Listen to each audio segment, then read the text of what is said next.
Hello, hello, hello. Good to see you. Stop. Guess what? You get fairy dust, and I get fairy dust, and sweet little Amelie gets fairy dust. She's on the lookout. Oh, it's raining. That's nice. She's on the lookout for other doggies so she can bark. Okay, guess what? We're on Codependent No More, Melanie Beattie's awesome book, Chapter 4, Codependency Characteristics. We are under the subheading of dependency, so codependency. So we're going to hear a lot of the ways that we're dependent. Many codependents feel they need people more than they want them. Feel they need people more than they want them. I think I know what that means. That they, like, we have to have them. Like, we need it. But even if they're dysfunctional or toxic, we don't want them, but we feel like we need them. Try to prove they're good enough to be loved. That is a never-ending, lifetime-long dysfunction and wound. And if you do not work on your codependency, you will never feel good enough, because this is one of the core wounds of never, ever, ever feeling good enough, or proving to be good enough, or to be loved, and so that's why we have to heal this. That's why we have to do this shitty work. Like, that's why we're doing it, is because this is a wound that will never heal unless you make it heal. Many codependents don't take time to see if other people are good for them, jumping right in, ignoring red flags. Don't take time to figure out if they love or like other people. It may seem the right thing. Like, I married this person because they were, I always pictured myself marrying a doctor, or I married this person because they liked me.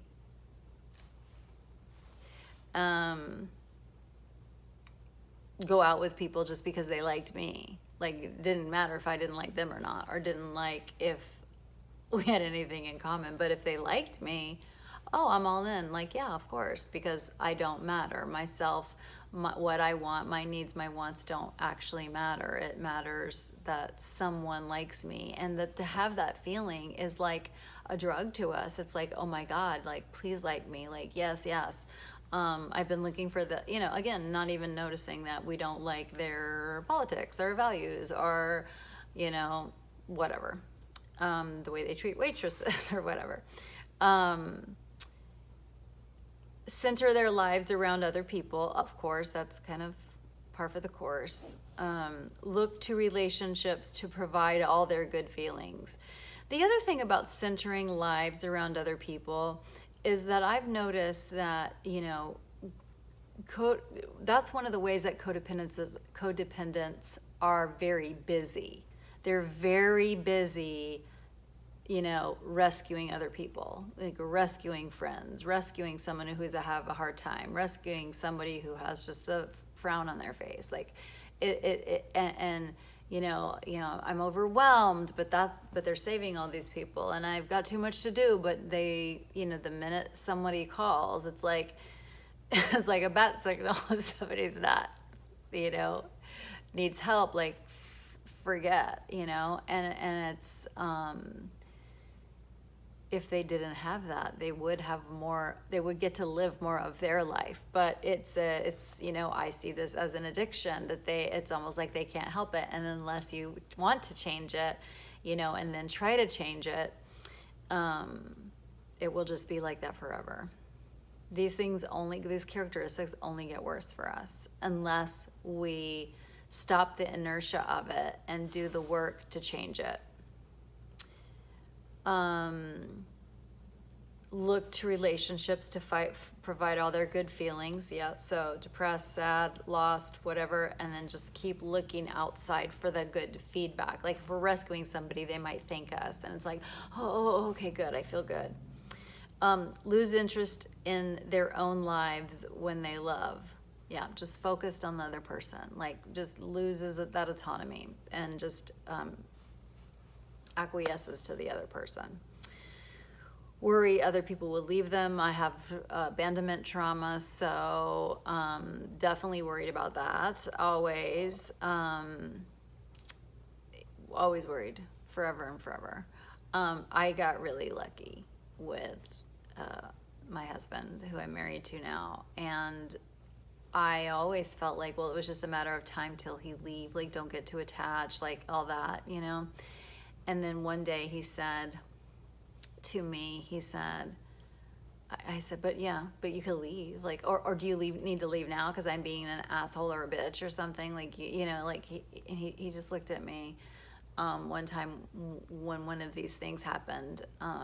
It was probably not me being super mean, because what he had to say is super nice, but I was probably like, but you know, you might leave me, and and he said, I can't wait till we're old and sitting together on our porch, on our rocking chairs, and then you'll finally know that I will not leave you.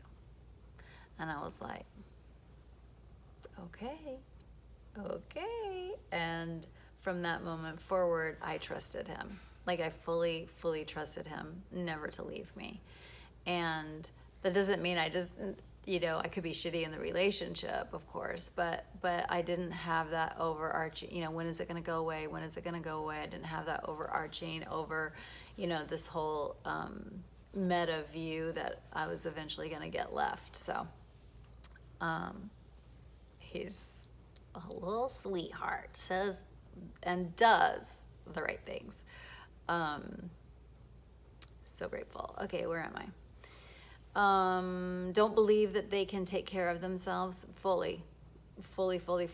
Like, you know, and so I can't take care of myself, so I have to stay in this toxic relationship. Scared. A lot of codependents never have been alone. A lot of codependents went straight from codependency in their home to codependency in their marriage, and so it just repeats the pattern, and so they feel like, can I take care of myself? I'm too scared to be alone. Tolerate abuse to keep people loving them. Like, I want to walk on eggshells. I don't want, like, because I need him to love me because he can't leave me, you know, to see how these all intertwine. And then feel trapped in relationships because of that. Leave bad relationships and form new ones that don't work either. I have a tool for that, so I will do that in the next video. Wonder if they'll ever find love. So some people don't get into relationships and just feel like they'll never ever find it. Other people are in miserable relationships and still wonder the same thing. But again, if we fix these things in us, if we heal them, and it's hard work. Like, you know, it's just hard. If we don't, then we'll have a lot of these on our deathbed. Like, we don't want that. So that's why it's imperative that we work to change it. And, you know, we will fall back on these behaviors if we don't actually work to change it. So I hope that's helpful. Love you.